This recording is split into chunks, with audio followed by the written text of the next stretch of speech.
ಇಲ್ಲಿ ಇರೋಷ್ಟು ದಿನ ಅಣ್ಣ ತಪ್ಪಿದ್ರೆ ನಾನು ಬಂದು ನಿನಗೆ ರಾಮನಲ್ಲಿ ಸೇವೆ ಮಾಡ್ತೇವೆ. ನಾನು ಹೋದ ನಂತರ ನಿನ್ನ ಗುಡಿಗೆ ಪ್ರತಿನಿತ್ಯ ಬರೋದಕ್ಕೆ ಸಾಧ್ಯವಾಗದಿದ್ರೂ ನಾನು ಇರುವಲ್ಲೇ ರಾಮನಾಮ ಜಪ ಮಾಡಿ ನಿನ್ನನ್ನು ಸಂತೃಪ್ತಿಗೊಳಿಸ್ತೀನಿ. ಅಣ್ಣ ಮಾತ್ರ ತಪ್ಪದೆ ನಿನ್ನ ಗುಡಿಗೆ ಬಂದು ಸೇವೆ ಮಾಡ್ತಾನೆ. ನಿನ್ನ ಚೇಷ್ಟೆ ನಿಲ್ಲಿಸಿ ಅನುಗ್ರಹಿಸು ತಂದೆ. ಇಷ್ಟಾರ್ಥ ಸಿದ್ಧಿ ಪ್ರಾಪ್ತಿರಸ್ತು.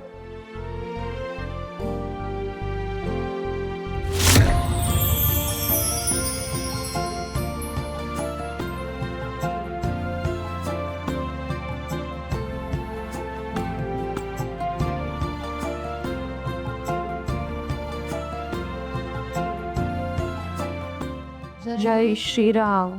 ಈಗ ಎಲ್ಲರೂ ಕಣ್ತೆಗಿಬೋದು.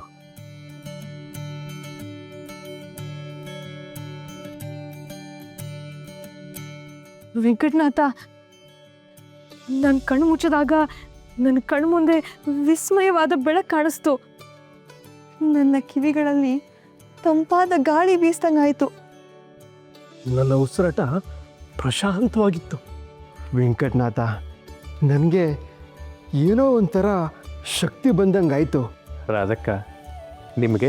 ಕಣ್ಣು ಮುಚ್ಚಿದ ಕೂಡಲೇ ನನ್ನಲ್ಲಿದ್ದ ಭಯ ಎಲ್ಲ ಹೊರಟೋಯ್ತು. ಅಂದರೆ ನಿಮ್ಮೆಲ್ರಿಗೂ ಪ್ರಾಣದೇವರ ಅನುಭವ ಆಗಿದೆ ಅಂತ ಅರ್ಥ.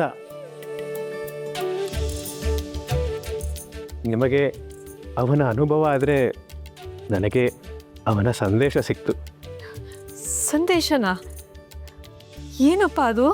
ಅಮ್ಮ, ಇಷ್ಟು ದಿನ ನಮ್ಮ ಮನೆಯಲ್ಲಿ ನಡೀತಿದ್ದ ಚೇಷ್ಟೆಗಳಿಗೆಲ್ಲ ಪ್ರಾಣದೇವರೇ ಕಾರಣ ಅಂತೆ.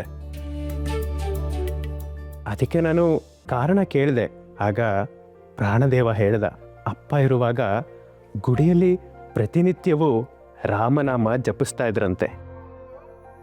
ಆದರೆ ಇವಾಗ ನೀವು ಪದ್ಧತಿ ಮರ್ತಿದ್ದೀರಿ, ಅದನ್ನು ನೆನಪಿಸೋಕೆ ಬಂದೆ ಅಂತ ಹೇಳ್ದ. ಪ್ರಾಣದೇವರಿಗೆ ನಾನು ಮಾತು ಕೊಟ್ಟಿದ್ದೀನಿ, ನಾನು ತಪ್ಪಿದರೆ ಅಣ್ಣ ಬಂದು ನಿತ್ಯ ಬಂದು ನಿನ್ನ ಗುಡಿಯಲ್ಲಿ ರಾಮನಾಮ ಜಪ ಮಾಡ್ತೀವಿ ಅಂತ. ಆಗ್ಬಹುದಲ್ವೇ ಅಣ್ಣ? ಭಗವಂತನೇ ಭಕ್ತರ ಬಳಿಗೆ ಬಂದು ಸೇವೆ ಬೇಡೋದು ಅಂದರೆ ನಂಬಕ್ಕೆ ಸಾಧ್ಯನಾ ವೆಂಕಟನಾಥ? ಭಕ್ತಿ ಮತ್ತು ಪ್ರೀತಿಯಿಂದ ಅಸಾಧ್ಯವಾದದ್ದು ಏನೂ ಇಲ್ಲ ಅಣ್ಣ. ದೇವರು ನಮ್ಮಲ್ಲೇ ಇದ್ದಾನೆ. ನೀವೆಷ್ಟು ಪ್ರೀತಿಯಿಂದ ಅವನನ್ನು ಯಾವ ಯಾವ ಹೆಸರಿನಿಂದ ಕರೀತೀರೋ ಆ ಹೆಸರಿನಲ್ಲೇ ಅವನು ಪ್ರಕಟಗೊಳ್ತಾನೆ. ರಾಧಕ್ಕ, ಇನ್ಮೇಲೆ ನೀವು ನೆಮ್ಮದಿಯಾಗಿ ನಿದ್ದೆ ಮಾಡ್ಬೋದು. ಎಲ್ಲರೂ ನಾನು ಹೇಳಿದಾಗ ಹೇಳಿ. ಮನೋಜವಂ ಮನೋಜವಂ ಮಾರುತತುಲ್ಯ ವೇಗಂ ಮಾರುತತುಲ್ಯ ವೇಗಂ ಜಿತೇಂದ್ರಿಯಂ ಜಿತೇಂದ್ರಿಯಂ ಬುದ್ಧಿಮತಾಂ ವರಿಷ್ಠಂ ವಾತಾತ್ಮಜಂ ವಾನರಯೂತ ಮುಖ್ಯಂ ವಾನರಯೂತ ಮುಖ್ಯಂ ಶ್ರೀರಾಮದೂತಂ ಶ್ರೀರಾಮದೂತಂ ಶಿರಸಾ ನಮಾಮಿ. ಶಿರಸಾ ನಮಾಮಿ.